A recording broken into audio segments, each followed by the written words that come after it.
a esta jornada de iniciativa y gracias por la invitación, como decía antes, ¿no?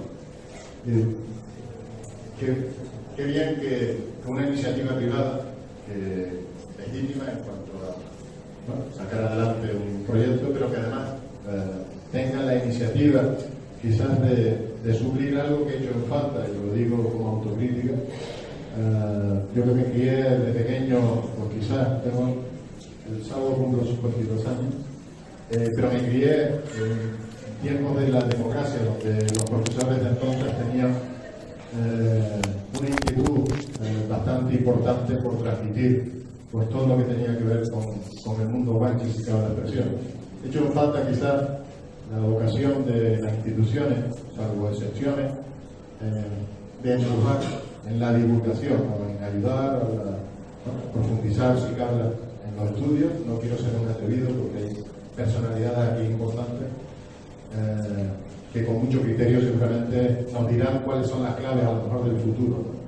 Pero es lo que me apetece decir. Me siento en cierto modo como personaje público, representante de ICO de los Vinos, de uno de los mensellados, en quizás trabajar en ese sentido. Gracias a Mundo Guanche por el esfuerzo que hacen y sobre todo gracias por llevar a cabo esta importante iniciativa que estoy seguro que con mucho esfuerzo. Muchísimas gracias. Buenas tardes. No sé si estoy un poco de afonía, pero si me oyen bien, prefiero no utilizar ese cacharro. ¿Me oyen bien? Sí. Buenas tardes, ya dicha. Señor alcalde del próximo ayuntamiento de Ico de los Vinos, señoras y señores, queridos amigos y colegas, que algunos me han encontrado sorprendentemente después de tanto tiempo. Y estoy aquí en respuesta a la invitación de Julio Delgado en representación del Museo Guanche de Ico de los Vinos, y no podía dejar de hacer una serie de referencias personales previas antes de empezar a hablar en el siguiente sentido. Cuando me hizo la propuesta, yo le sugerí la posibilidad de que hablar sobre religión y mito de los guanches. Pero luego después él puso ya en el programa solamente la religión de los guanches, sin lo del mito. Y yo entonces pensé, bueno, pues lo que voy a hacer es a recomponer lo que había previsto hablar y dedicar a 3 o 4 cosas muy singulares que me parecen lo más significativo para que lo que transmite o pueda transmitir quede mejor reflejado y más comprensible para quienes lógicamente no están acostumbrados, no todos acostumbrados a este tipo de información.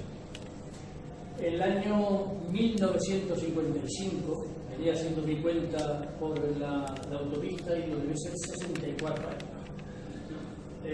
cuando yo vi por primera vez el Canal Chico y Ico de los Vinos. Y la impresión que me supuso para un niño del sur, es decir, de la otra isla, llegar a esta otra isla, fue una sensación extraordinaria que naturalmente no se me ha podido borrar. Y en el caso de Ico, pues me encontré con esa inmensidad de árboles, que es una cosa espectacular, que no sé si somos capaces de valorar esa riqueza florística que tenemos, y al fondo esa cosa inmensa, que hoy he tenido la suerte de volver a verla en toda su inmensidad, para la redundancia, en unas tonalidades tan singulares que no es fácil encontrar todos los días, pero hoy me tocó de regalo. Casi 64 años después de esa primera impresión, que como digo, a un niño de los Aricos no podía ser de otra manera que se quedara impresionado, acostumbrado a las tabaimas, al resbalo, a las piedras, a los morros y al sol y al viento, ¿no? Que es lo propio de esa otra isla. Hoy todo está muy interconectado y no somos capaces de darnos cuenta de que las cosas eran de esa otra manera. Como que esa es la primera sensación que quería decirle.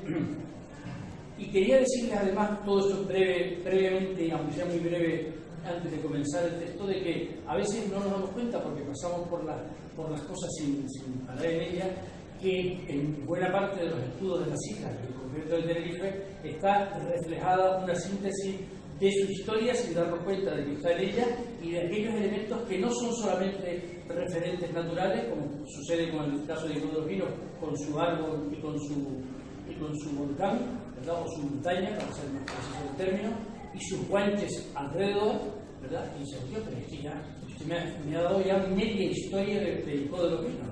Ya usted me está sintetizando Ico de los Pinos, como me está sintetizando La Guancha, como me está sintetizando Adeje, ¿verdad? Por poner algunos ejemplos singulares que tienen a su vez una referencia expresamente singular en su escudo, como sucede, claro está, con Candelaria por razones. De modo que esa referencia ha sido un poco de pasada para decirles dónde está en un sitio como el Ico de los Pinos la naturaleza de su propio nombre.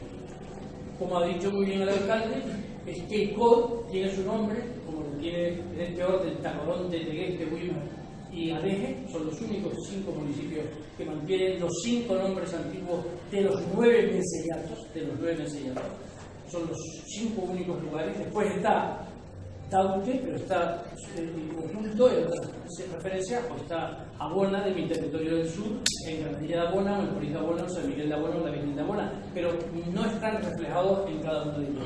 Quiero decir con esto, y me parece que la reflexión primera me parece que es importante, que a veces sin darnos cuenta es que tenemos la historia que nos está, no digo pesando encima como voy en tele, da la impresión de que se nos cae encima, no nos aplasta, sino todo lo contrario, sino que tenemos que estar bien vinculada con ella y por supuesto orgullosa de ella, como no podía ser de otra manera, y reivindicándola en todo su no es normal que suceda en otros territorios, pero en este nuestro sucede y por tanto hay que reivindicarlo, como está ahí reflejado en esos textos de John Abercrombie, uno de los especialistas de la lengua, entre Icod y Benicod. Eran, por ejemplo, un par de referencias.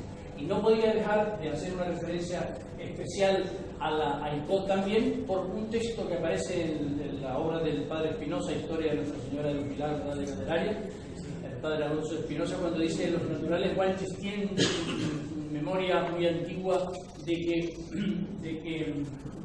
inmemorable tiempo que vinieron a esta isla 60 personas, pero no saben dónde, y se reunieron en un lugar de Icod, y entonces allí viene la famosa expresión de Al-Sansikiana Kanar Sherak, que dice, según el texto de Jean Maxi, que así lo traduce, como el lugar del ayuntamiento del Grande.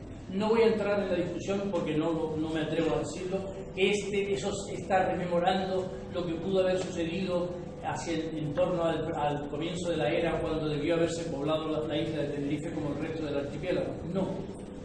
Probablemente tiene otras connotaciones, que no lo sé, yo no lo sé, pero probablemente tiene otras connotaciones, sin negar que eso pudiera ser, pero pudiera ser también el núcleo de donde se gesta y se inicia uno de esos 9 mencellatos, que es un tema muy discutible, muy discutido, y que nosotros no sabemos explicar cómo a lo largo de los siglos se fueron repartiendo, diríamos, los distintos territorios, que en algún caso están bien delimitados, en otros no tanto, ¿verdad?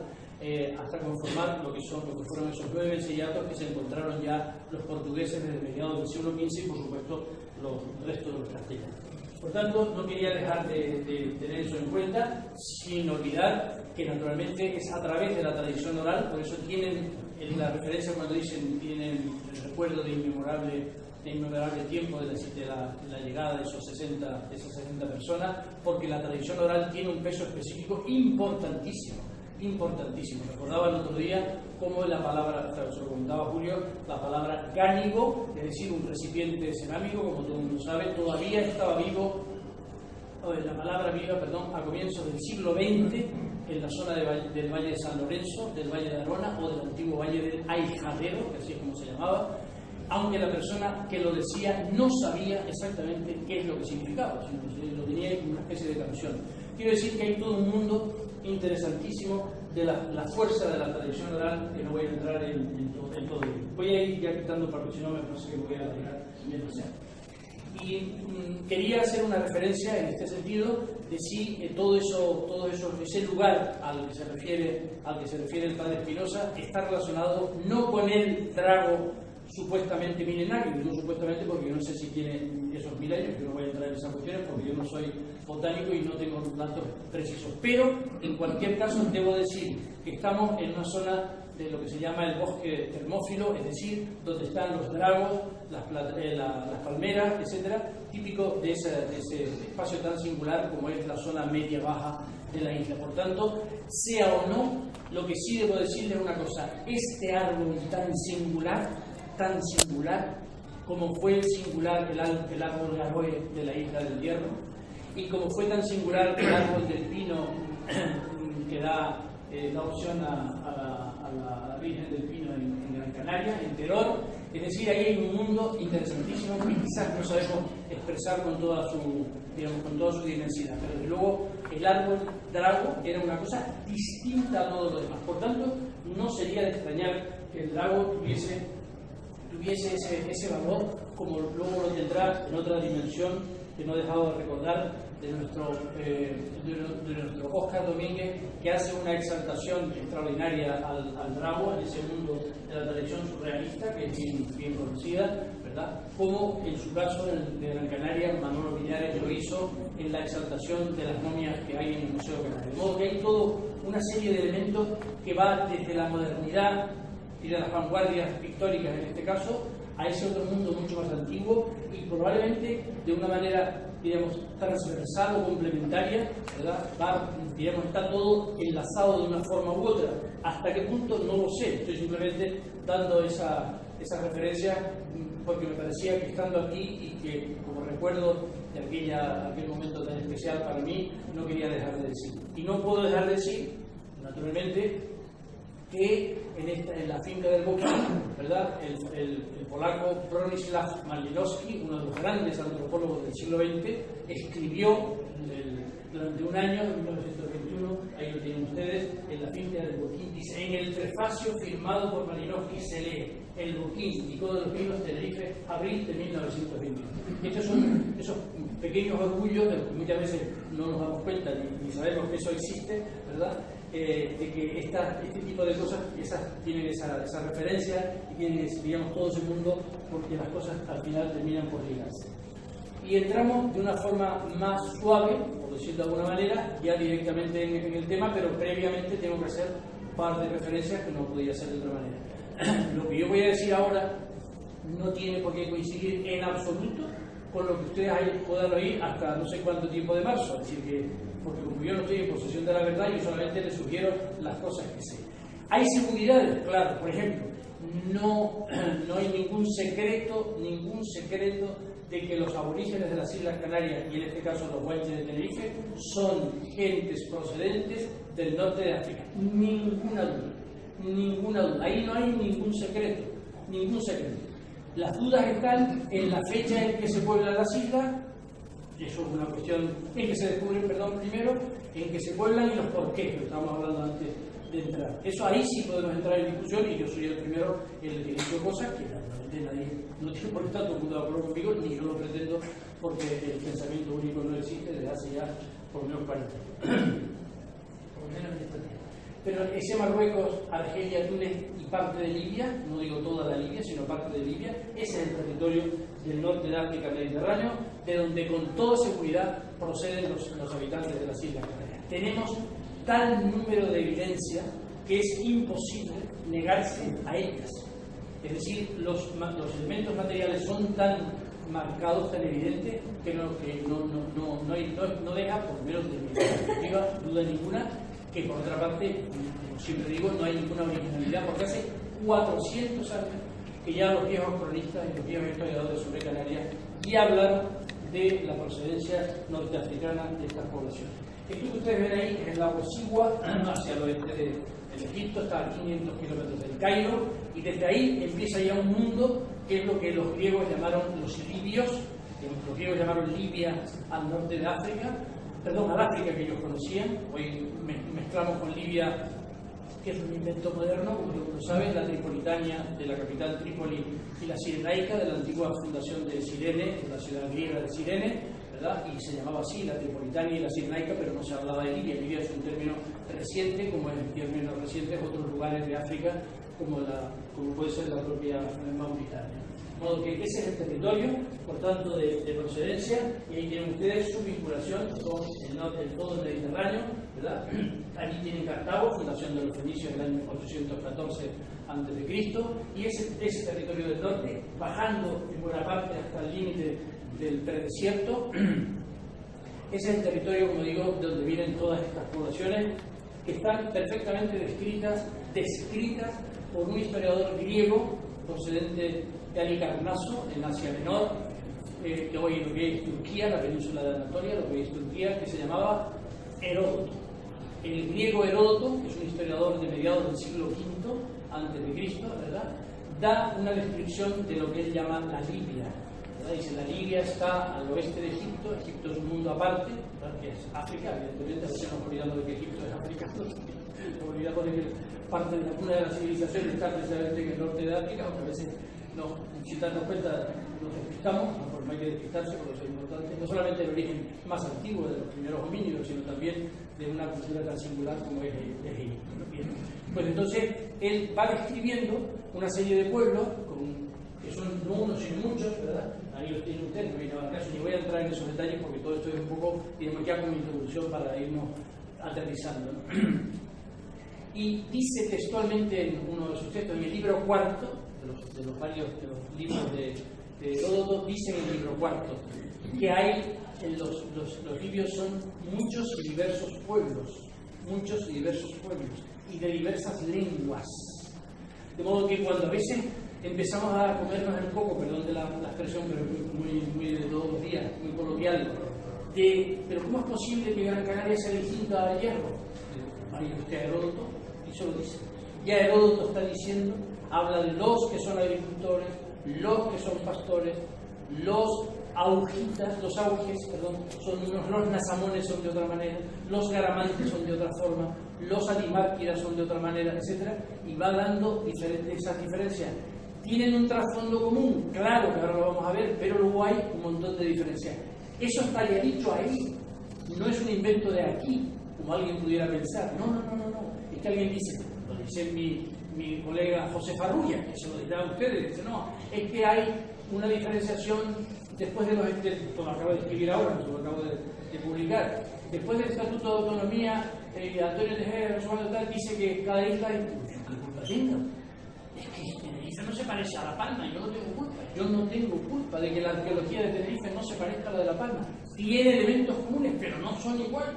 Yo no tengo culpa de eso. Y que Gran Canaria no es igual al Hierro, yo tampoco tengo culpa de eso. Es un problema de hechos culturales que están ahí. ¿Qué le vamos a hacer? Ahora acabo de escribir un libro que lo publican ahora sobre Tarteso, con mis historias, no viene al caso ahora de contar. Digo, ¿qué culpa tengo yo de que lo que está en el suroeste de Andalucía, el Guadalquivir, etcétera, tal, no tenga nada que ver con Granada y el Viñedo? ¿Qué culpa tengo? Yo no tengo culpa de eso. Dice, no, es que no, es que yo tengo que estudiar esto en este contexto y aquello y el otro. Permítame la broma, pero es que es así. Y por tanto, lo que quiero decir con esto es que aún redunda más precisamente desde mi punto de vista en esas grandes diferencias. Pero ahora vienen las similitudes. Esto es de la isla de Tenerife, escritura líbico-bereber de la zona de Campados, entre otros lugares, en San Miguel de Abona, que lo descubrió Juan y Miguel Ángel, no me acuerdo del segundo apellido, lo siento, de los años 80, y que estudiamos el profesor Balbín y yo, y entonces que no había escritura líbico-bereber en la isla de Tenerife, tampoco en La Gomera, ¿verdad?, tampoco en Lanzarote, y a partir de los años 80 empezaron a encontrarse más evidencias de que esa escritura líbico-bereber, es decir, del líbico, el nombre de libio que da Heródoto, y que es un tipo de escritura que no sabemos traducir, por mucho que podamos empeñarnos. Mi amigo Paco ha tratado de hacer su traducción a su manera, me parece muy bien, y además hay que alejarse y atreverse, y él lo ha hecho, ¿verdad? Todos nos hemos atrevido, pero yo en ese sentido no me atrevo. Pero es que esa escritura líbico-bereber, ustedes ven ahí esos signos formando una especie de, digamos, de raya o de cruce, ¿verdad?, o de rombo, etcétera, escrita de arriba abajo, o también de izquierda a derecha, ¿verdad?, o también de izquierda a derecha y de derecha a izquierda. Sí, vamos a entrar en todo eso porque eso se nos va demasiado. Bien, pues eso sí que es igual a la escritura líbico-bereber que estaba en una losa en este momento del año 131, casi creo 135, 138, lo que ven arriba es escritura púnica, lo que está en rojo es escritura líbico-bereber, un texto bilingüe, ¿verdad?, que está en el Museo Británico y que está perfectamente divulgado. De modo que esa escritura líbico-bereber que tenemos en Tenerife, la tenemos en Tenerife, en el Hierro, en La Palma, en todas las islas. Y lo tenemos también, en todo el norte de África, entre ellos en esa gran ciudad púnico-romana olívico, púnico, romana, porque están mezclados todo eso de las famosas tuga o duga, según se pronuncie en la tradición latina o en la tradición árabe posterior, ¿verdad? Bien, de modo que estos son los elementos. Aquí a la derecha, la isla del Hierro, escritura lírico-bereber, que ven ustedes ahí una especie de segmento de medio arco de medio punto, a la izquierda, la segunda, perdón, la apertura hacia la izquierda, la cruz que es la T, esa especie de 8, y observen luego a la izquierda. Pero fíjense lo que dice, aquí hay un texto latino, ¿verdad?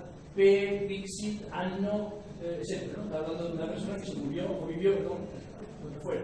Ahora de aquí tengo que acercarme, merece la pena. No vamos a entrar en cuestión, pero observen la T, que es la cruz, ¿verdad? Etc.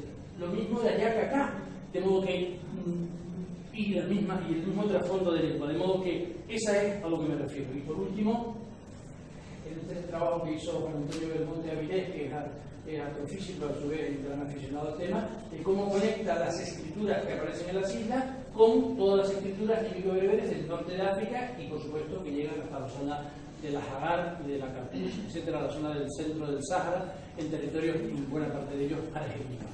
Quiero decir que aquí estamos en un mundo con claridades absolutas, etc.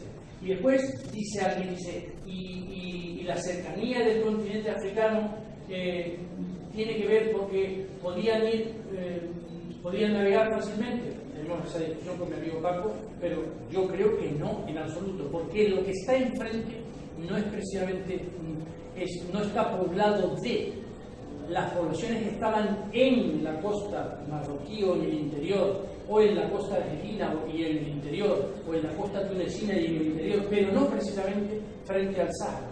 No precisamente frente al Sáhara, a pesar de los 104 kilómetros que separan el territorio del sur de tal. Claro que está cerca, ya lo sabemos, pero no tiene nada que ver una cosa con otra. No siempre la cercanía es el referente que sirve, me parece a mí, para explicar esa cuestión.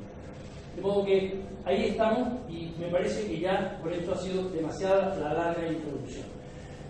Cuando hablamos de religión, estamos hablando de una serie de manifestaciones en las que unas comunidades en concreto tratan de explicarse la realidad que tienen a su alrededor y que son las que ellos entienden que les genera la vida, les genera su continuidad como grupo humano, les permite el desarrollo, explica el desarrollo de las estaciones, los cambios de estaciones, el tiempo de lluvias, el tiempo de sequedad, el tiempo de sol, el tiempo de oscuridad, el tiempo de etcétera, el tiempo de las cosechas, el tiempo de los pastos, todo ese mundo que está a su alrededor, ¿verdad? Que se lo explican de una manera singular, a su modo, y eso es lo que termina por ser, digamos, esas expresiones que nosotros entendemos dentro de lo que se llaman lo sacro o lo cultural, o como dicen algunos antropólogos, lo luminoso, en el sentido del lumen, en el sentido de ser, digamos, de aquello espiritual que no resulta fácil de ser comprendido por el raciocinio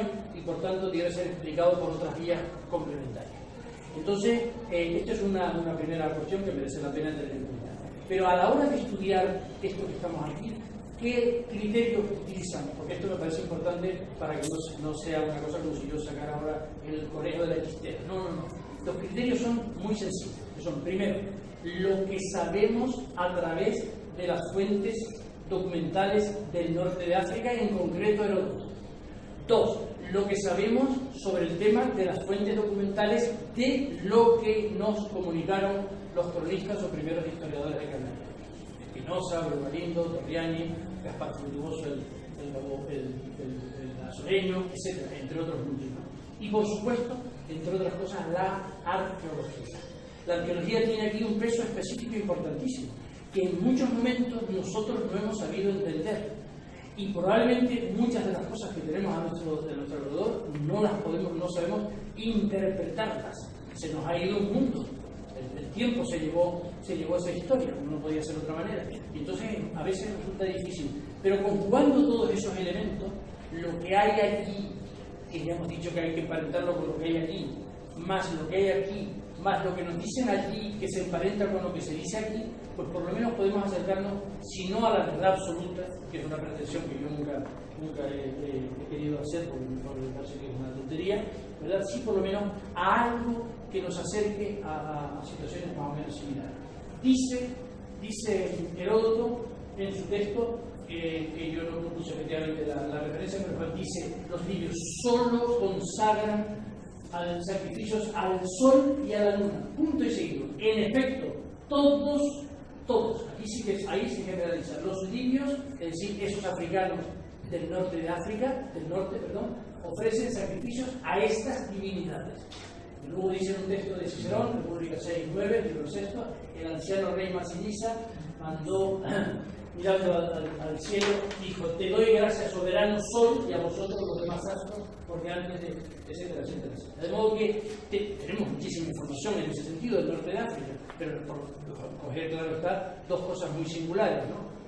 El sol y la luna, ¿verdad? El sol y la luna. Y luego cuando empiezan los europeos a entrar en contacto con los antiguos canarios, ¿verdad?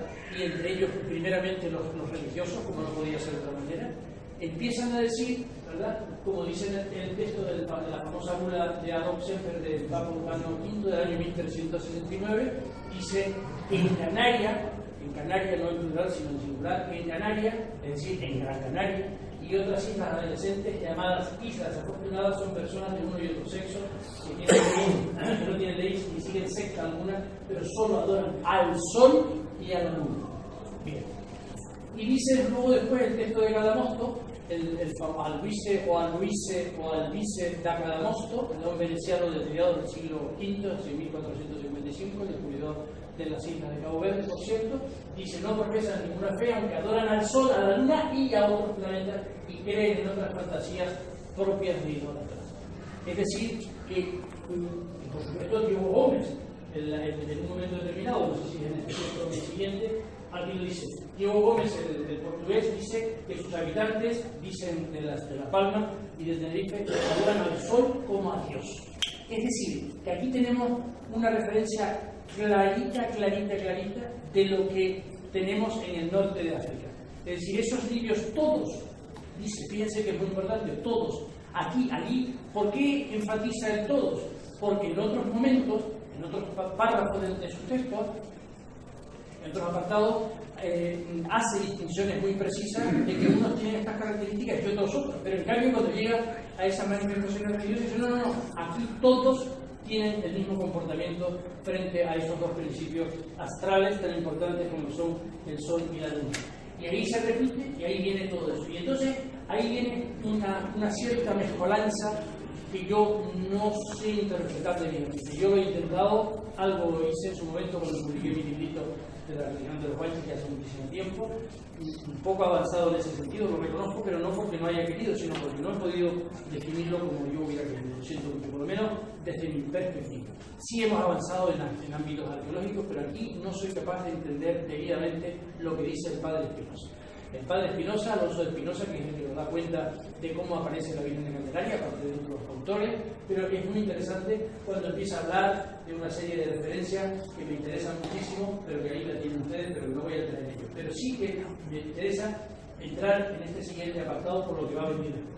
Torriani manifestaba que a su Dios también lo llamaban Ayuturán, Ayutanax, es decir, el grande, el sublime, y a Nuestra Señora Chaxiraxi, y también la llamaban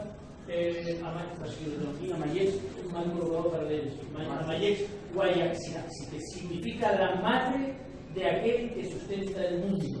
Dicen que también que a Dios lo llamaban, no sé, vean ustedes con lo que yo, que es el Dios del cielo. Bien, entonces viene de nuevo otra vez el padre Espinosa y Abreu Galindo y vuelven a hablar de adorar a Santa María. Aquí hay una mezcla de cosas que yo no he sabido, como he explicado, definirlo incorrectamente. Yo no sé si tal, ha habido otros colegas que han intentado otro tipo de explicaciones perfectamente lógicas, pero yo no me atrevo a definirlo. Pero sí, lo que sí estoy encontrando es una serie de referencias que sí me hacen entender que hay un trasfondo en el que hay una cierta referencia al mundo de lo que habían creído los antiguos guanches, ¿verdad? En este caso el sol, y lo que luego fueron creyendo poco a poco a medida que se introduce en una fecha imprecisa, pero quizás a finales del siglo XIV o en los primeros años del siglo XV, la imagen, no la que ahora tenemos, que hizo que hizo el Orotavence, ¿verdad? Sino sino la antigua, que supuestamente es la que está reproducida, digo supuestamente, la que está reproducida en Areje, en la iglesia de Santa Úrsula, pero tampoco como vamos a ver ahora. Pero en un texto interesantísimo de González de Mendoza de 1585, llama a la Virgen de Candelaria Madre del Sol. De modo que si uno vuelve hacia atrás, ¿no?, y rebobina, aquí está aquí el amigo Teodoro, ¿no?, rebobina, todavía eso de otra manera, y dice, bueno, cuando se está refiriendo a esa referencia de Chaxirarsi, la madre, la mujer, etcétera, y al sol, ¿no será que ahí hay todo un mundo que pónganse en situación? Pónganse en situación. El padre Espinosa, Alonso de Espinosa, conoció a los últimos guanches que vivían en la zona de las Cuevecitas de Candelaria, de toda la zona donde hoy vienen, por cierto, los guanches de Candelaria, que siguen haciendo la representación de lo que se llama comúnmente la ceremonia guanche. De modo que es posible, gracias. No, pero es que tengo la voz un poco afónica, pero por otras circunstancias. Me achacó ayer el polvillo, me achacó. Sí. Entonces, todo ese mundo, de esos antiguos guanches, que por cierto me encontraba con una documentación, me dejó sorprendido en otro contexto cuando dice, y le habían preguntado a los antiguos guanches, que no tiene nada que ver con lo de la gente con el padre Espinosa, con lo cual quiere decir que aquí hay un mundo de que esa gente mantuvo allí esa tradición y él recibe esa información. Ahora bien, ¿cómo recibe un religioso dominico, como era el padre Espinosa, lo que le está transmitiendo una comunidad de gente cuya, aunque tenga un traductor o ya hablen castellano, eran bilingües en ese momento, por supuesto, no hablan las dos lenguas seguro, con toda seguridad, ¿verdad?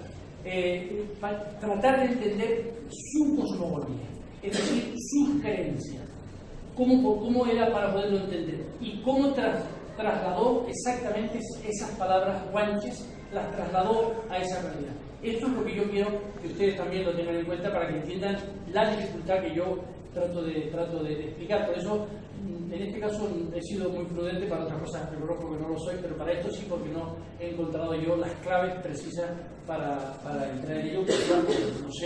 No sé la lengua guanche, no la conozco, porque no lo sé, ni es fácil conocerla, pues no me atrevo. Pero en cualquier caso, quédense que algo de todo esto tiene ese trasfondo y algo tiene esa veracidad. ¿Por qué? Pues porque resulta que lo que dice el padre Espinosa es que esa Virgen de Candelaria, que luego cada uno la interpreta la imagen de distinta manera, como vamos a ver ahora, tenía un traje dorado completo desde la cabeza a los pies, dorado, brillando, y después la cabellera rubia o de color dorado que tenía por detrás.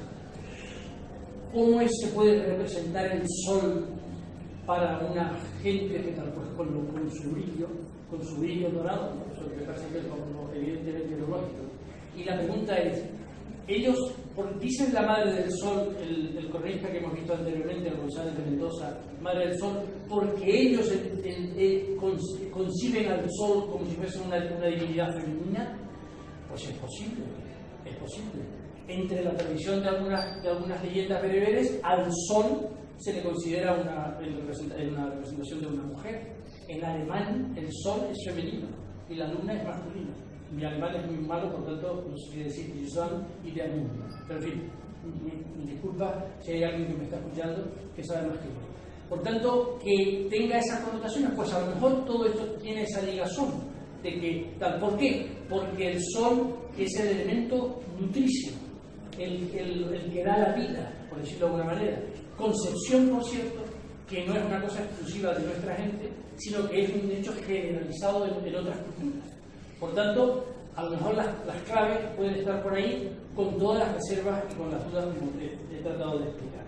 Pero qué casualidad, ¿no? Dice, está en cabello sin boca ni manto, es todo el cabello dorado, toda dorada desde la garganta hasta los pies. Insiste en la descripción tal, que no es, y perdonen que te sea, que no es como está aquí reproducida. La cabellera rubia sí, o dorada, pero luego esa parte delantera de colores rojos, ¿verdad?, etcétera, que parece ser probablemente una copia que se hace en el siglo XVIII y que está, como digo, la iglesia de Santa Úrsula, que se dice, no, mira, la auténtica se la llevó el temporal, no sé si fue el año 1844, 1845, por ahí, no recuerdo ahora. El 26 no, cuando la hace Fernando Esteves está confundido, el 45 o 46, por ahí, tiene razón. El 45 o 46 cuando se hace la escultura que ahora conocemos, ¿verdad? Y que a pesar de las dificultades la gente lo asumió muy bien. De modo que probablemente sea algo similar a esto, ¿verdad? Es decir, en ese color dorado especial para... Y por tanto, pudieron haberlo asumido como algo que se les aparece, en este caso en un icono, pues a lo mejor sí. ¿Cuál es la verdad de todo esto? Yo no lo sé, pero ¿cómo y por qué una imagen de estas características se asume rápidamente entre esta comunidad y lo consideran como algo propio? Pues la pregunta es si eso no está relacionado con una de sus creencias esenciales, que precisamente es el cielo del sol. No vamos a entrar ahora en las famosas letras que tiene, y entrar, por supuesto, en la de Fernando Esteves que hoy conocemos. Pero sí, igual que San Juan en el Apocalipsis, que por cierto significa revelación, dice: y apareció una gran señora en el cielo, una mujer vestida del sol, con la luna debajo de sus pies, y sobre su cabeza una corona de las 2 estrellas, que es la iconografía que ustedes ven en tantas imágenes. Son las 2 estrellas que están aquí, ¿verdad? La representación del sol, que podría ser de esta manera, y la luna, la media luna aquí. Eso es lo que está diciendo San Juan en el Apocalipsis, ¿verdad? Y dice, ¿le suena a uno algo similar a lo que estamos diciendo? Pues algo sí. Es decir, qué casualidad que el sol, la luna y las estrellas estén en una iconografía que está descrita en el Evangelio en el Apocalipsis, de San Juan Evangelista, ¿verdad? Y que coincide con... Pues a lo mejor por ahí tenemos bastantes claves, y quizás después todo eso es lo que explique. Claro, yo lo siento mucho, pero las cosas hay que explicarlas de esa manera. Por eso expliqué ese arraigo tan singular y tan especial, si sea creyente o no, ¿verdad? Dice, yo soy ateo, pero viva la Virgen de la Macarena, ¿no? Eso lo aprendí yo en Sevilla. No, es decir, yo soy ateo, pero a mí esto no me lo toca. Si yo soy ateo, pero no me toca la Virgen de la Macarena. Ustedes entiendan lo que quiero decir, ¿no? Es decir, hay algo que trasciende siempre en esos comportamientos, y ese arraigo. Los que somos sureños del sur-sur, del segundo sur, ¿verdad? Es decir, aquel que arranca desde Guimar para abajo, hasta que empieza en Granadilla, que es el tercer sur y así otra dimensión, nosotros sabíamos lo que era el hermano Pedro de Betancourt, ¿verdad? Nosotros, el personal, no tenía ni idea. Y entonces hay un arraigo singular a la figura del que hoy es el santo hermano Pedro, pero que todo el mundo lo sigue llamando de alguna manera en ese sentido. Quiero decir que este tipo de cosas lo que hacen es imbricar arraigos tardíos o antiguos, ¿verdad?, que quizás tengan esa connotación. ¿Y la arqueología nos ayuda en algo? Sí, claro que sí. ¿Lo interpretamos correctamente? Eso yo no lo sé. Porque cuando yo vi esto la primera vez, en el año 69, debió ser, o 78, no había terminado la carrera, se queda la quesera de Máscara, ¿no? Que por cierto, el amigo Paco, que lo citaba otra vez, me corrigió, no es el Roque de Tarucho que está al frente, sino el Pico de Ñejeca. A nosotros nos dieron el topónimo equivocado, ¿okay? Y nos confundieron, o nosotros nos confundimos. Y entonces cuando yo vi eso en su momento, una figura radiada de unos 30 y pico centímetros de diámetro, ¿verdad? Y entonces dice, no, la quesera de Máscara, lo que está al fondo es la Gomera, cuidado. Y el TEI está también viéndose en algún punto, aunque no tengo todos los datos de la mano. Yo creo que es un símbolo astral. En la localidad de Yeje, en Máscara, ¿verdad? En el municipio de Buenavista. Nosotros no supimos interpretar, yo no había terminado la carrera tampoco, no supimos interpretar aquello en aquel momento. Pero cuando luego apareció algo similar en la degollada de... El Roque de la Vejera. El Roque de la Vejera. No, gracias. El Roque de la Vejera viene después, efectivamente. Eso viene después. No, el lomo de la Fajana, en La Palma. El lomo de la Fajana. Es que aquí hay muchísima gente que sabe las cosas mejor que yo, ¿eh? Así que hay que tener muchísimo cuidado para no meter la mano. El domo de la Fajana en La Palma, en el municipio del Paso, todavía el sector de patrimonio en aquel momento, y cuando yo vi aquello, y había aquella serie que podía haber puesto para contrastar, pero bueno, porque si no lo quería hacer largo, ya me estoy ahorrando demasiado, ya no sé. Entonces cuando vi aquello, tío, la quesera de Málaga. Entonces me vino a la mente un montón de años después, como diría don Gabriel García Márquez, ante el pelotón de fusilamiento, ¿verdad? Entonces me vino a la mente la dichosa, de modo que una persona que se había criado en un ambiente donde era común, tú sabes lo que era una quesera en el sitio más inhóspito y una cosa impresentable por mi parte. Cuando ya fuimos por segunda vez, cuando ya fuimos a reconocer eso, entonces no solamente ya nos encontramos ese disco radiado, sino,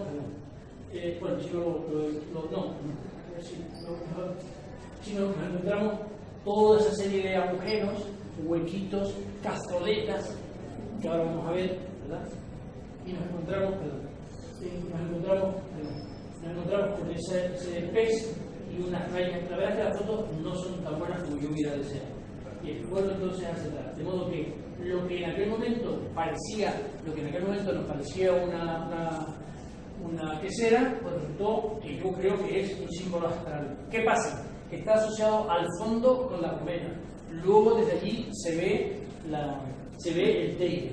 Que resulta que en la vejera, en el broque de la vejera, que es donde aparece, aparte de ese signo supuestamente un tapero, yo no creo que sea un tapero, pero bueno, quiero decir, para jugar, porque ya sabe Paco que algunos de Fuerteventura están en vertical y otros están en el filo de la misma, y otros son así chiquititos, etc. Yo creo que tienen otras connotaciones.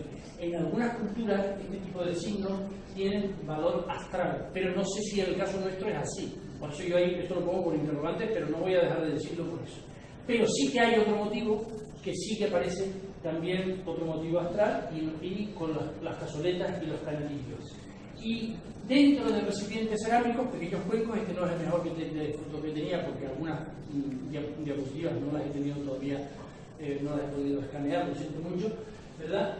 Con representaciones astrales también en el interior, encontradas en las cañadas. De modo que tenemos una serie de elementos arqueológicos en la isla, ¿verdad?, que son muy interesantes y que pueden darnos nos pueden ayudar, a entender que es verdad que el sol tiene aquí unas connotaciones especiales.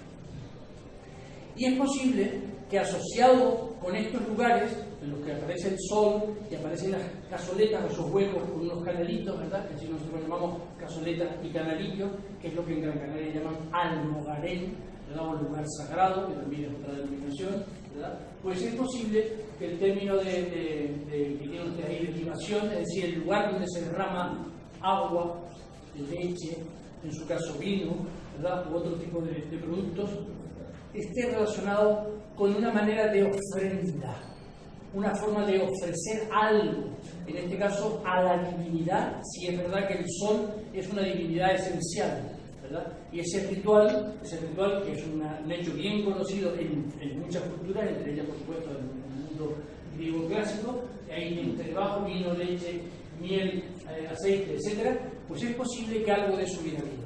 ¿Y qué es lo que está sucediendo? Que todavía no tenemos todos los datos, pero que ya vamos avanzando. ¿Okay?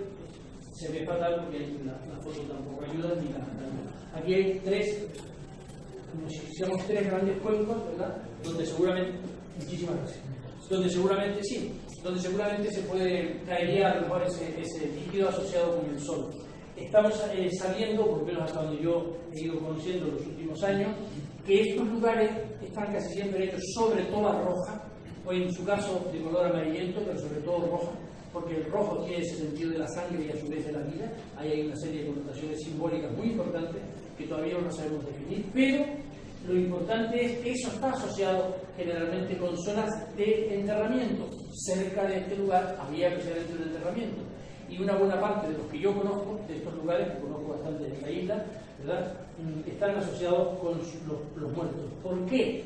Porque los muertos, ¿verdad?, se transforman en seres que tienen una aureola singular y que sirven para conectarse con el mundo de ultratumba, que les apoye, algo de relación con la vida. Ahí tienen unas cazoletas del barranco de agua de Dios en Tegueste y se repite el mismo motivo, ¿no? Y entonces, claro, cuando desde el punto de vista de una investigación, un modelo se repite en tantos lugares, a uno le sugiere la posibilidad de que estemos precisamente ante este tipo de cosas. Que las montañas son lugares sagrados en según qué ámbitos culturales, por supuestísimo. Es decir, desde Australia hasta China o hasta no me acuerdo el nombre del sitio donde está o el Atlas o en la forma triangular de la pirámide, etcétera. Ese sentido de que digamos que comunica, como se comunica la tierra con el cielo, ese mundo de lo sagrado está asociado con ello. Que la isla de Tenerife tiene una referencia especial para entender esto que estamos diciendo, claro está. O sea, asoman ustedes aquí fuera ahora y no, y lo tienen ahí, no se falta tal, que hoy me he encontrado pasmado cuando lo he vuelto a ver después de tanto tiempo. Pero es lo que da el nombre al término de linguaria, ¿verdad? El texto latino de arriba, que recibió el nombre está el nombre de las nieves perpetuas en blanco, y zumbando hacia arriba. De modo que la montaña sagrada por antonomasia de la isla de Tenerife fue el Teide. Yo creo que sí. Y hay una serie de elementos arqueológicos que a lo largo del tiempo, por eso digo que en eso sí que hemos avanzado bastante, aunque quizás muchas de esas cosas no están bien expresadas todavía. En el caso de Tenerife, casualmente, hay una serie de elementos arqueológicos vinculados con el Teide. Desde Gran Canaria, las que ustedes quieran. Desde La Gomera, lo mismo. Desde La Palma, también. Y desde Lanzarote, también. Desde Fuerteventura, también. De modo que todas las islas, si hay algo que nos ha unido, con las otras cosas no, el Teide es un elemento en el espacio de una singularidad extraordinaria. Observen, igual que yo, todas las distintas coloraciones y decir, un espacio que tiene esa forma, además triangular como la tiene, ¿verdad? Cónica en este caso, que es blanco ahora, que es rojo más tarde, que a veces desaparece, ¿verdad? Y luego aparecen tonalidades azuladas o grises o marrones, etcétera. Visto a la distancia, como dicen los gomeros, que les han puesto a los del Vigo, dice que el Teide está puesto allí para ellos, pero también en Gran Canaria está desde Tirma, el famoso lugar sagrado de Tirma, no es otra cosa que no la montaña de Tirma, sino lo que está enfrente, que es el Teide. Y cuál ha sido nuestra sorpresa a lo largo de los años, cuando hemos ido avanzando en el conocimiento, que este lugar elevado, ¿verdad? Este lugar elevado tiene una connotación singular desde la isla de La Palma. Dice el padre Espinosa que el nombre de Tenerife, el tener monte Ife blanco, dice él, el texto que recoge después Jean-Marcy, y que dice que significa que es la montaña blanca que está a lo lejos, ¿no? Esa manera de esa forma, diríamos, de perífrasis o de rodeo, por decirlo con otra expresión más coloquial, ¿no? Para decir Y entonces, en esta serie de avances del conocimiento, resulta que desde la isla de La Palma, en los bordes de la caldera, hay una cueva, que es la cueva de Tajodeque, que tiene escritura lírico-bereber y está orientado al Teide, al fondo que tiene. De modo que sobre ese mar de nubes aparece esa montaña que unas veces está y otras veces desaparece. Desaparece, cambia, etc. De modo que ese es un espacio sagrado a la distancia, de la pista. Ahí tiene la caldera al fondo, que se ve esas nubes, y está este es el interior de la cueva, que sigue estando, de modo que escribieron o eligieron aquel lugar de modo expreso, y tiene un texto un resto de escritura lírico-bereber, el único que hay hasta ahora en la isla de La Palma, colocado exacto en aquel punto desde donde está el Teide.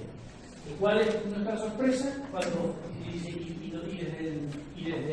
desde el Lanzarote, desde el volcán de Guardilama, eso que está al fondo del Teide, y esto es Lanzarote, lo que está aquí delante. Dice, ¿qué es lo que hay en Guardilama? Pues en Guardilama hay una serie de canales, de lugares, ¿verdad?, similares a la famosa quesera de Sonsamas, que yo creo que es un sitio que tiene lugar de culto y de rituales. ¿Y qué es lo que se ve al fondo? La montaña, aquello que se ve según qué días del año y en qué circunstancias especiales está Lanzarote. Y la otra sorpresa, claro, cuando uno ve desde Tindaya esa cosa impresionante, impresiona aquí, pero impresiona ver al fondo ese rojo bellísimo, ¿no? Que es casi un cuadro, y lo que está en ese triángulo es el Teide. ¿Desde dónde? Desde los podomorfos. No he puesto muchas diapositivas porque yo sabía que lo iba a contar. Desde los podomorfos, la figura de pies humanos, que desde ahí que se ve en el solsticio de invierno. En el solsticio de invierno se ve al fondo del Teide. Que eso tiene luego connotaciones relacionadas con el mundo del clima, claro está. Esto es desde Valverde, en la isla de Hierro. Eso está desde Valverde. ¿Qué es lo que sucede? Que los palmeros saben que puede llover o no en función de cuándo ven el Teide y en qué circunstancias lo ven. Ahí hay todo un mundo que está por estudiar, desgraciadamente, porque no lo hemos visto, hasta qué punto el Teide, según qué perspectivas tenga y desde según qué sitios que puede tener ese valor para servir de indicativo de que va a llover o no. Esto es el Garajonay, una zona religiosa, una estructura que acabó mi buen amigo Juan Francisco Navarro Pedero, ¿verdad? Y al fondo, naturalmente, el Teide, o sea que está colocado en un lugar donde se hacen sacrificios de animales, claro está, no humanos, evidentemente, y un sitio especial donde se va a hacer algún tipo de adoración del tipo que sea, que no lo sabemos, claro está, y al fondo el Teide. Por tanto, aquí se conjugan una serie de elementos, como digo, que no son solamente los específicos de la isla de Tenerife, para los guanches de Tenerife, sino también para las otras islas. Que luego, a su vez, cada una de esas montañas está lo que nosotros hemos llamado la huella de los dioses. Pues sí, hay montañas sagradas como la de Tindaya, que se empeñan en cargarse la montaña de Tindaya. No sé si lo dije claro. No lo dije. Que se quieren cargarse la montaña de Tindaya para hacer un agujero inmenso, que lo hizo Tindaya, que para estar se quedó con una excelente. Me encanta la cultura, pero no es el sitio, caramba, no es el sitio. Es que ese no es el sitio. En un sitio donde hay 250 figuras de pies humanos, como esa que vamos a ver ahora, ¿verdad? Como esa que ustedes tienen ahora, en fotografías nocturnas, ese no es el lugar. Ese no es el lugar para hacer una obra extraordinaria de Chiridas. Claro que no, evidentemente que no, ¿verdad? Por mucho que valga la piedra, que es la que cubre el Hotel Mensei y la caja de ahorros que hizo mi amigo Carlos Schwartz. Por mucho que valga la piedra, pues no. Hay cosas que no se pueden tocar, como dice Parroquia en la vida tal, que Tindaya no se toca. Pues todavía, hasta el otro día, la batalla política, que no, por favor, sí. No, si podemos el Drago y lo trasladamos, no, el Drago está ahí. Ustedes ahí, no, si lo cambiamos, no ahí. No es lo mismo, pero usted me entiende lo que quiero decir para utilizar un ejemplo que tenemos en casa. De modo que esas figuras de pies humanos colocadas en esa montaña espectacular, porque es espectacular, que cambia de color, que se pone gris, blanca, roja, etcétera, casualmente, como sucede también en el Teide, pues ahí tienen ustedes esas series de esas llamadas huellas de los dioses, como yo los he llamado, ¿verdad? Que da la casualidad que en pequeñito tenemos otro en el Roque de Vento, en el Valle de Arona, subiendo hacia la zona de la Sabinita, no la Sabinita de Arico, sino la Sabinita del Valle de Arona, ¿verdad? Pues se encuentran ustedes ese roque que tiene, fíjense, unas connotaciones morfológicas similares a las que estamos viendo, y ahí también tienen ustedes el entorno del efecto de la montaña. No sé si se puede apreciar, seguramente no, pero en esta flecha no se ve muy bien, pero en fin, habría que haber hecho unos cálculos. Esto en su momento, por distintas circunstancias, se ha dejado de estudiar, creo que hay que volver ahora, pero repite las mismas formas, no tan hermosas como las de Fuerteventura, pero que tenemos algo similar. De modo que también tenemos en nuestra isla algún pequeño puentecito, etcétera, que ustedes ven aquí, etcétera, que están asociados con ese lugar. Por tanto, ahí tienen ustedes la flecha, esas formas más o menos ovaladas, ¿verdad? Dos figuras geminadas, una pareja, como si fuesen pies, que no siempre aparecen con los deditos, etcétera, que pueden tener, yo creo que tiene esa connotación. Es decir, aquí sería lo de la montaña de Vento y aquello de la de Tindaya en Puerto Ventura. Bien, y voy a contar ya para ir a dos cosas muy concretas. La montaña como el Axis Mundi, ¿verdad? El monte Atlas de Marruecos. Dice, me despisté después, no lo copié, el texto de Heródoto, pero que más o menos lo vengo yo a traducir. Dice, y ellos tienen la creencia de que el monte Atlas, el pico de... Hay un monte en el Atlas, dicen el monte en el Atlas, o no sé si decir esto, que sirve para sostener el cielo. Es el concepto del axis mundi, del eje del mundo, del soporte del mundo, que es un concepto muy antiguo en las tradiciones muy antiguas, que todo el mundo lo recuerda, algunos lo pueden recordar en la imagen de ese personaje griego que soporta la esfera del mundo. Ese concepto que ustedes tienen ahí, en el fondo no es nada más que una traslación ya más moderna de lo que era esa idea que es muy antigua. Bien, pues ese lugar coincide casualmente con lo que dice Abreu Galindo hablando del roque de Idafe en la isla de La Palma, donde dice que hay un roque en el centro de la caldera que es el que hace una serie de rituales para que el roque no se caiga, en fin, con una serie de cosas que no viene al caso contar ahora, y en el fondo no es nada más que el concepto del axis mundi. Y entonces ahí es donde yo estoy con esas conclusiones a las que yo me refería antes, ¿no? El padre Espinosa dice que, dice que hay un hacedor y sustentador del mundo que llamaban, como digo, yo tengo a lo que llamaban sustentador de cielo y tierra. Yo lo he expresado así, es decir, pensando que si esa es la idea. Ahora bien, eso es lo que está asociado con el Teide, yo no lo sé. Esta me queda la duda, así lo he expresado yo por escrito, ¿verdad? Pero pudiera ser en comparativa, de modo que a lo mejor, pero como lo mezcla tanto las cosas, pues a mí me deja un poco de confusión, pero no me extrañaría nada que ese concepto de la chamán, que es el sentido de la divinidad, pueda tener esas otras connotaciones. Perdonen que no sea tan preciso como ustedes quisieran que yo lo fuera, porque yo no lo tengo bien definido, por tanto no puedo expresar correctamente la idea y yo no soy el que la tiene. Pero que en el caso del roque del Ventaya, en la isla de Gran Canaria, o en el caso del Teide de Tenerife, o en el caso del roque de Idafe en La Palma, o en el caso de la montaña de Tindaya en Fuerteventura y otro tipo de lugares, pudiera haber tenido esa connotación, pues probablemente sí. ¿Por qué? Pues porque esto es una idea que ya viene con la misma gente o de donde ellos han procedido, de donde procedían efectivamente, y ya por eso sigo terminando ya, no lo olvidé demasiado, de donde habían procedido, y que luego después aquí lo que hacen es readaptar esas ideas a un mundo que es el que tienen, porque ellos recomponen la isla, es decir, ellos recomponen su territorio. Ellos se hacen, como yo digo siempre de broma, vamos a utilizar una referencia histórica equívoca, se hacen canarios, es decir, dejan de ser ya lo que han sido, dejan de ser continentales y son insulares. Claro está, al cabo de 100 años o 200 años ya han dejado de ser lo que eran. Ahora ellos tienen su mundo aquí y entienden su mundo aquí y lo llaman como ellos consideran oportuno. Simplemente dos cosas en relación con el mundo de la sustentación de la vida, ¿no? Es decir, con el agua, con la agricultura, con el pasto, es decir, lo que sustenta la vida, no ya en un sentido figurado, como pudiera ser, sino lo que les da de comer todos los días. Y tenemos información, en algún caso muy bonita, sobre los rituales, aunque no tenemos detalles claros como ya nos gustaría, pero referencias, por ejemplo, del famoso Scory, inglés del siglo XVI, que viene a Tenerife y dice que cuando hacen su siembra con cuernos de cabra, dicen ciertas palabras y echaban la simiente en la tierra. De modo que hay toda una serie de rituales relacionados con la siembra y que a su vez se vincula con el agua, que es fundamental. De modo que aquí el agua desempeña un papel fundamental, como no podía ser de otra manera.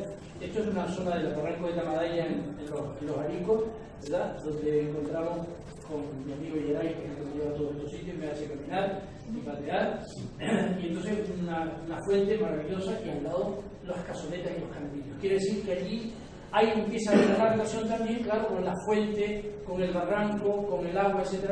Esto pues da para unas semanas.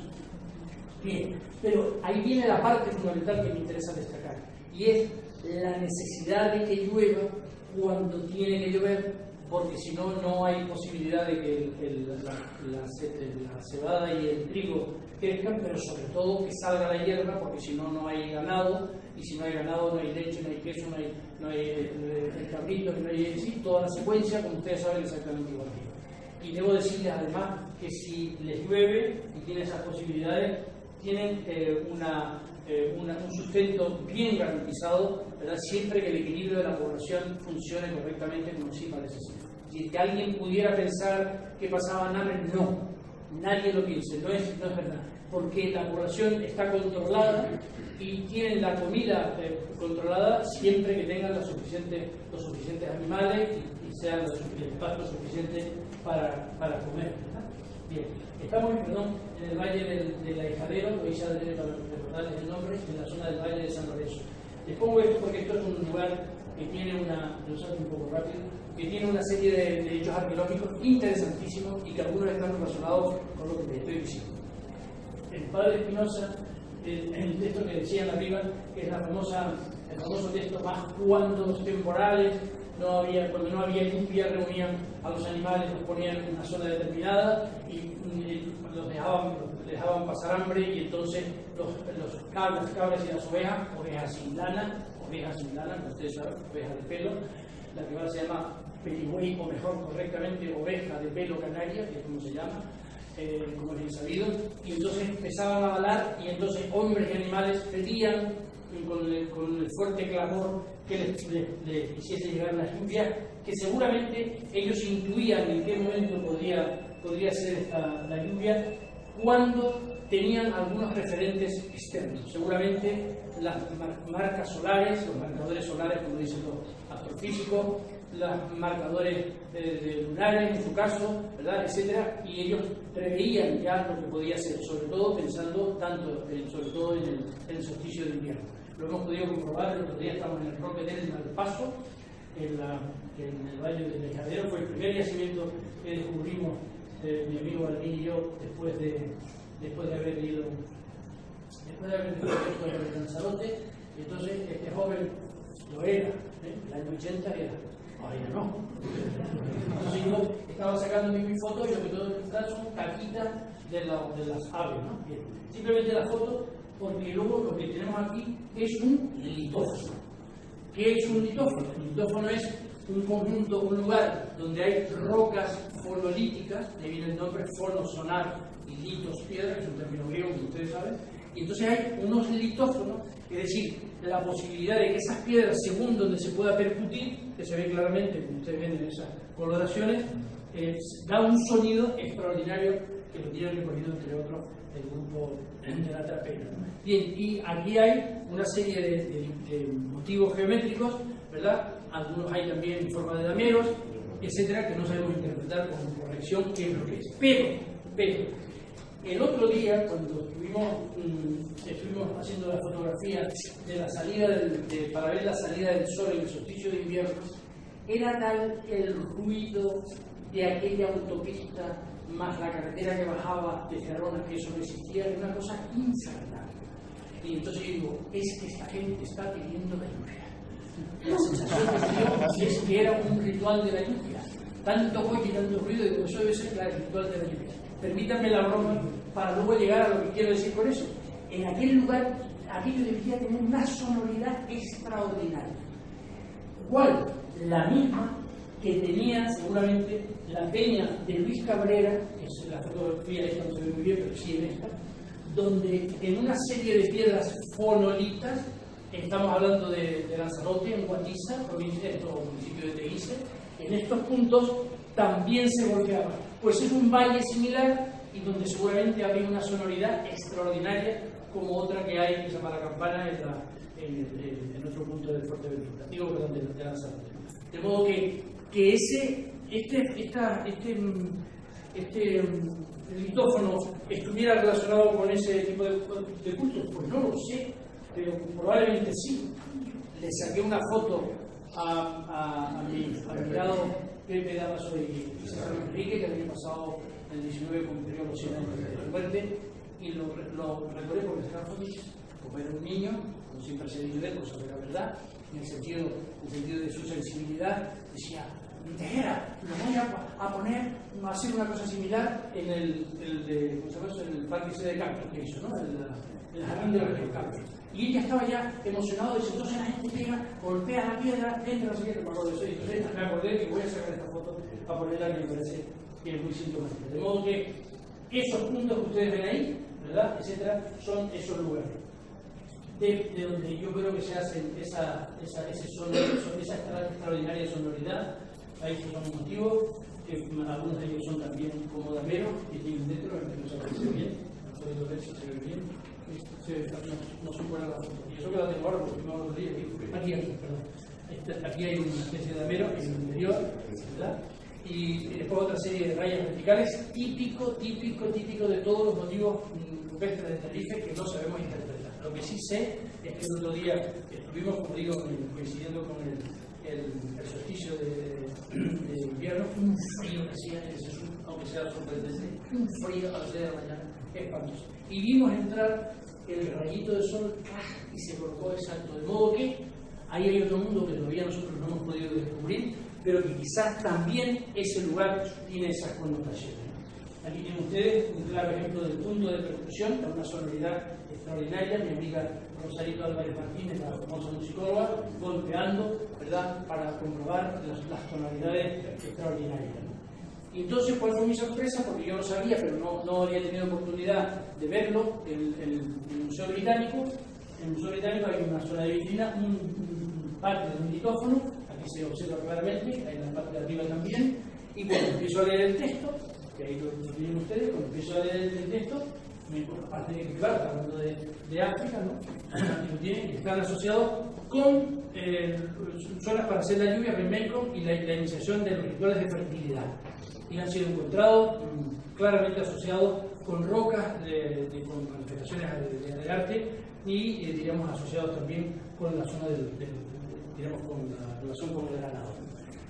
Pues a lo mejor no nos hemos equivocado y es posible que todo esto tenga, digamos, una lectura y una dimensión en la que quizás todavía nos falta a nosotros mismos seguir avanzando, ¿verdad? Como sucede con esta serie de lugares, que sea eso, Cazoletas y Catarillos, en Chinamada, en Anaga, se repiten las carboneras, el color rojo, etcétera, ¿verdad? Y es posible que todos esos lugares, como el de la Vejera de Busanada, que antes dijimos, ¿verdad?, etcétera, o el de la zona del Barranco de Erques, en la margen izquierda, que yo creo que está asociada con la famosa cueva que don José de Viera y Clavijo decía no había menos de Mismomia, y por eso en el libro aquel se publicó así como la cueva de la Mismomia, y que hay una zona de Cazoletas y Carmelillo, ¿verdad?, en ese contexto, en esos sures, y casualmente da la casualidad de que está colocado exacto en el punto donde cae el sol por la tarde, en el ocaso solar, es decir, en el sol de los muertos, ¿no? El sol de los muertos. De modo que esas Cazoletas y esos Carmelillos, ¿verdad?, pudieran tener, digamos, esas posibles connotaciones también con los muertos, que son a su vez sus ancestros y que tienen un valor importantísimo en esta cultura, en este caso la cultura hualche, en el sentido de que se comunican a través de sus antepasados para solicitarles los bienes que ellos necesitaran, sea de alimentos o sea referidos con la buena salud de su gente. De modo que esta cultura de la que nosotros nos tenemos que sentir orgullosos, tenemos lo que tenemos y punto, y aquellos tienen lo que tienen y punto, y cada uno lo tiene lo suyo en su debido contexto, ¿verdad? Tenemos la obligación de conocerlo. Como en este territorio en el que estamos, que todo el mundo tiene la obligación de conocer lo que hay dentro de esa joya que es la iglesia de San Marcos, y donde hay una serie de joyas que yo creo que nuestra gente no tiene ni idea de que existen, ¿verdad? Y que me parece la pena, querido alcalde, que hay que hacer ese esfuerzo para decir, vaya por favor a todos los vinos, entre en la iglesia de San Marcos, pregunte por lo que hizo Martín de Andújar, pregunte por esa bellísima cruz de plata, pregunte por esto, pregunte por lo otro, ¿verdad? Dese un paseo y luego se toma su buen vaso de vino, que no le viene mal en relación con el Martín. Muchas gracias.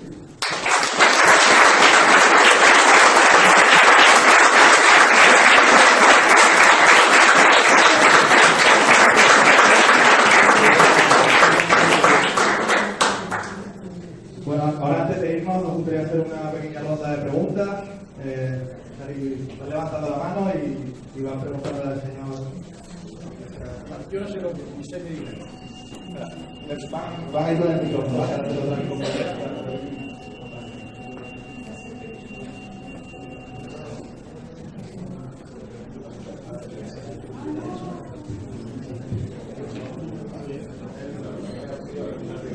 Entonces me voy yo a la y encuentro con el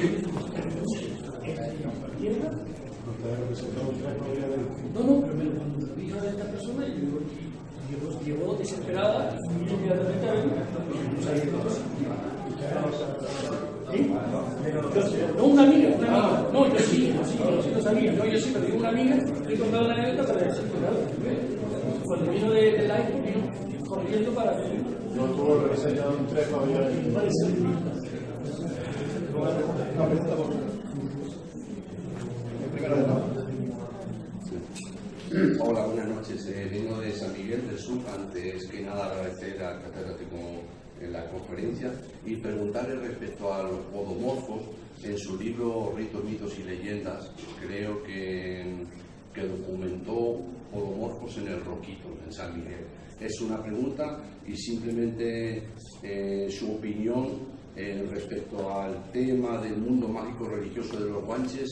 ¿Por qué no se han hecho más investigaciones al respecto? Nada más. Muchas gracias. Bueno, vamos a ver, en relación, efectivamente, aparte del Roque de Evento, ahí en el Roquito también habíamos detectado una otra cosa, pero quizás no tenía la entidad, en principio, de lo que luego tiene, me parece a mí, el Roque de Evento.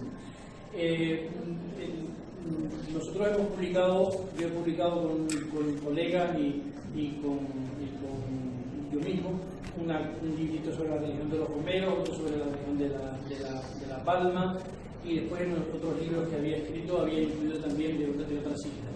Ahora estábamos avanzando en otra dimensión, que era el tratar de comparar la comparativa entre lo que sucede en el norte de África con lo que tenemos en las islas. ¿Por qué no se ha avanzado más? Pues porque muchas veces todo depende no solamente del trabajo personal, de lo que uno tiene entre manos, sino del esfuerzo complementario que se tiene que hacer para poder hacerlo.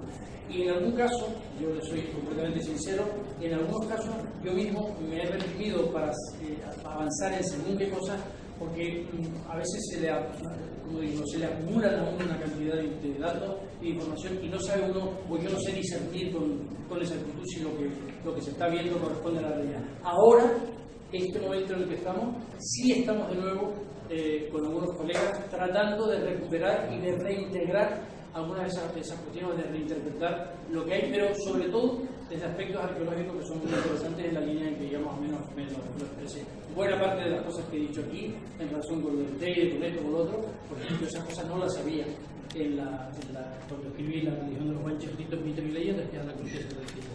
Entonces, en el caso de la vejera, yo me atreví a hacerlo y alguna otra cosa más, porque es una cosa que estaba muy reciente, estamos hablando de los años 80, ¿no? Así que sí que hay, yo creo que hay muchas posibilidades, pero a lo mejor releídas, incluso rectificar, por supuesto, muchas de las cosas que el tiempo va poniendo las cosas en su sitio. Pero sí, yo creo que además merece la pena porque es un mundo que se interrelaciona por supuesto, con la economía, con la sociedad, con el común de todos los días, ¿no? La vida de todos los días, que siempre está todo ritualizado, como usted sabe, en las culturas antiguas, ¿no? Cada cosa, también en la nuestra, a veces sin darnos cuenta, cada cosa que uno hace y se mueva, digamos, tiene un valor identificado. Así que esa es la razón. ¿Más preguntas? Cuando utilizamos el micrófono es unidireccional, entonces si lo ponemos así no se oye nada, ¿hay que utilizarlo así o sin micrófono? Pregunte. Alguna vez he leído que hay yacimientos arqueológicos, sobre todo en las cañadas del Teide, donde se ha descubierto microcerámica. ¿Esto tiene alguna relación con la parte religiosa o nunca me ha quedado claro qué utilidad se le podría dar a esta microcerámica especial? Como dice la canción, a mucho me atreví yo. A mucho me atreví yo cuando escribí el librito de la religión de los guanches, sin ninguna originalidad, porque a veces advierto, porque a veces quede claro, es decir, eso yo había leído los escondrijos o depósitos rituales, los depósitos rituales de los franceses, de la zona de Argelia, entre otros, y entonces yo había escrito, esto puede ser igual que lo de las cañadas, es decir, esos pequeños recipientes, es decir, microcerámica, como usted ha dicho, o esos micromolinos que don Luis de Bujoy, al que yo quiero de paso aprovechar para recordarle en nuestra memoria, ¿verdad? Hablaba de un juguete guanche, el caso de un molino pequeño no era juguete guanche. Yo le voy a decir tal como he pensado, que mis colegas no están de acuerdo conmigo, lo cual me parece estupendo, pero nos llevamos bien independientemente de que nos llevamos bien. No, porque ahora sí, ¿no? Entonces, yo creo que Las Cañadas no fue lugar de pastoreo continuo, como hemos dicho tradicionalmente. No, en época guanche, cuidado, en época guanche. Yo creo que Las Cañadas está asociado con el Papa, en el centro, el Papa Teide, ¿verdad? Ahí en medio. Y qué casualidad que los cientos de escondrijos que se han encontrado en Las Cañadas, es decir, recipientes cerámicos generalmente enteros y otros partidos de manera intencionada y colocadas en una serie de pequeños hoyos cubiertos de piedra, ¿verdad? Yo creo que eso está en relación con rituales vinculados con el Teide. Esa es mi opinión personal, que la he dejado por escrito. No se puede confundir con la época hasta los años 30, o no puedo precisar el momento, en que nuestra gente subía a Las Cañadas a guardar las cabras y a que comienzan en retama, al menos en el tiempo desde la primavera hasta que empezaba el verano. Es decir, hemos trasladado inconscientemente un modelo económico que se produce después de la conquista, como si eso fuese igual en época anterior a la conquista. Yo creo que no, esa es mi opinión. Yo creo que no. Y creo, por tanto, que eso que tenemos en Las Cañadas, casualmente lo volvemos a tener después en Lanzarote, en sitios similares, en La Palma, en sitios similares, pero con características distintas. Y luego después lo mismo lo encontramos en otras zonas del norte de África, sobre todo en la zona de la Cabilia Bereber y por supuesto de situaciones náuticas. De modo que eso, que yo no quise entrar en ello, pues lo quité. Había un apartado que yo borré ahora, que eran las montañas y los genios, o los seres malignos. En la tradición antigua, pero no en la tradición antigua, digamos, cercana, sino antigua, ¿verdad? del mundo libio, tenemos documentación donde se colocaban ofrendas en lugares donde consideraban que el mal, los seres malignos podrían venir desde digamos, de lo profundo, del Hades, como dirían los griegos, ¿no? Del Hades, de lo profundo, hasta que llegara. Entonces había la manera de neutralizar ese elemento maligno, era a través de algún tipo de ofrenda en concreto. Esa es para mí la manera en que yo se lo he explicado, y no he podido cambiar de opinión. Yo no soy muy laxo, no tengo ningún inconveniente, pero yo no he encontrado otra explicación razonable. Y cada vez que ha habido excavaciones arqueológicas, como la última que hizo mi buena amiga Matilda Hernández de la Rosa con su equipo, resulta que han encontrado una serie de lugares que tienen unas connotaciones claramente religiosas, o más rituales, etcétera, vinculadas con el Teide. De modo que yo creo que por ahí van los tiros, y si de luego fuera así, es una cosa de un interés extraordinario. Yo por lo menos así lo he defendido y lo sigo manteniendo, ¿no? Y cuando uno se encuentra con que un vaso, casi un recipiente guardado, y si de un año para otro, pero guardado cuando roto, es que esa es la explicación que lo que hacía planteado el video hoy, pero es que hoy ese tipo de cosas me parece que hemos avanzado para poder cambiar de opinión. Por lo menos esa es la mía. Oiga, es una opción. Pero no solamente la microcerámica, sino la otra, y simulino y algún otro recipiente más que yo no me acuerdo ahora.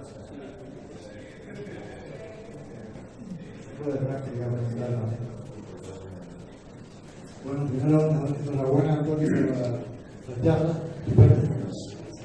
Y tengo que decir que justamente el propio evento de la palabra evento está asociada a la invocación de lengua de Francisco, de lengua de derecho.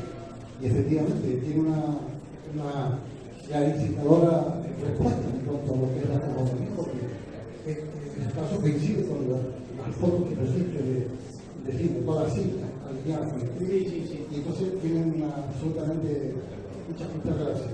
Con respecto a lo del sol, efectivamente hay palabras en bereber que son más femeninas, tafut, por ejemplo, que significa luz solar más que sol, pero el vocablo sol en Tanasí es itish, está en masculino.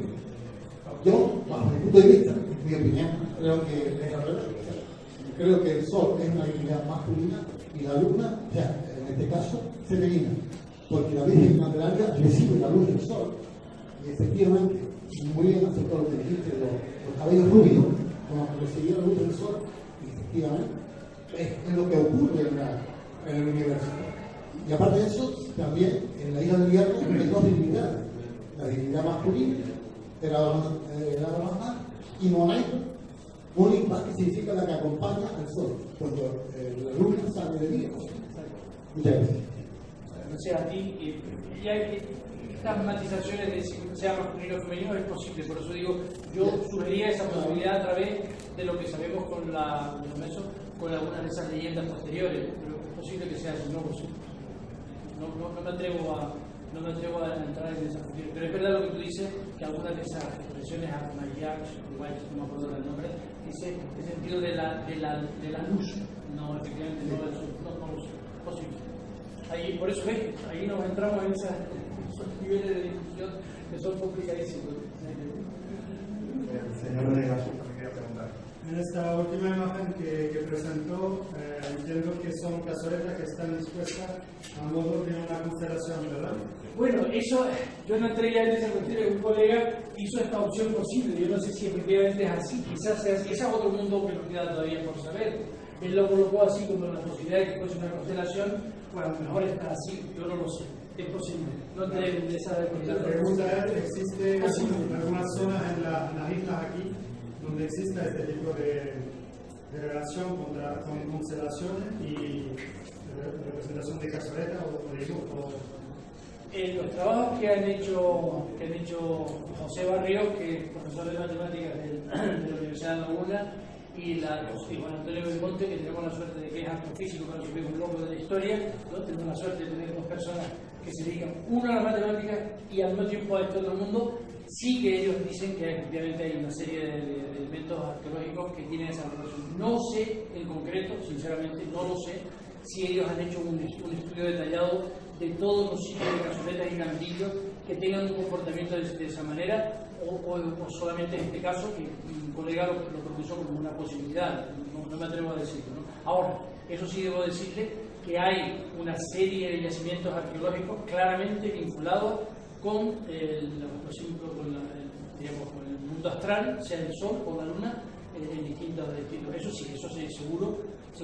Y entonces, yo me he encontrado ahora, porque yo no hago dualidades, sino porque durante un tiempo de mi vida trabajé en un mundo y lo volví a retomar. Y nosotros publicamos un libro sobre los dioses de los tartesios y unas famosas estelas, que son muy típicas de esa zona del suroccidente peninsular. Resulta que había una serie de pequeños huequecitos, unos pequeños cuenquitos, y se lo dije a Juan Antonio Belmonte y me dijo, claro, eso corresponde a los planetas, corresponde a no sé cuánto. Quiero decir que hay todo un mundo que tiene una serie de connotaciones astrales muy interesantes, que ellos además conocían muy bien, cuidado, conviene tenerlo en consideración, porque de ahí dependía, como decía antes, no sé si lo expresé correctamente, dependía el conocimiento de los tiempos de la lluvia, el conocimiento de la previsión de la lluvia, esos barruntos, que diríamos en nuestra expresión muy común, ¿no? Ese barruntar en función de cómo está el sol, cómo está la luna, cómo está el color de los montes. Es decir, hay todo un mundo interesantísimo que todavía seguramente nos queda muchísimo por caminar en ese sentido, porque le puedo asegurar en general que las cosas no están elegidas al azar, sino que están elegidas en sitios muy concretos, en algunos casos en números muy concretos, y eso todo responde a un proceso. Lo que pasa es que habría que hacer un estudio de conjunto que, como me preguntaba usted antes, pues no está, porque a veces uno se dedica a tantas cosas. En mi caso ahora es porque me echaron de la casa y por tanto sí, me mandaron una carta y me dijeron que ya he cumplido 70 años, ya tengo 20. Y entonces, claro, en ese tiempo allí, como saben muy bien mis colegas que están aquí, algunos de ellos, pues saben perfectamente que aquí, a partir de las clases, que me encanto, yo me paso feliz, el rollo de la burocracia, el papeleo, no sé cuánto, es una cosa absolutamente agotadora, ¿no? Entonces ahora, pues como tengo esa libertad, algunas cosas más puedo hacer, pero ya no sé si las... Yo creo que todavía las piernas las puedo, o sea que... ¿Alguna pregunta más? Y sí que nos han llegado 9.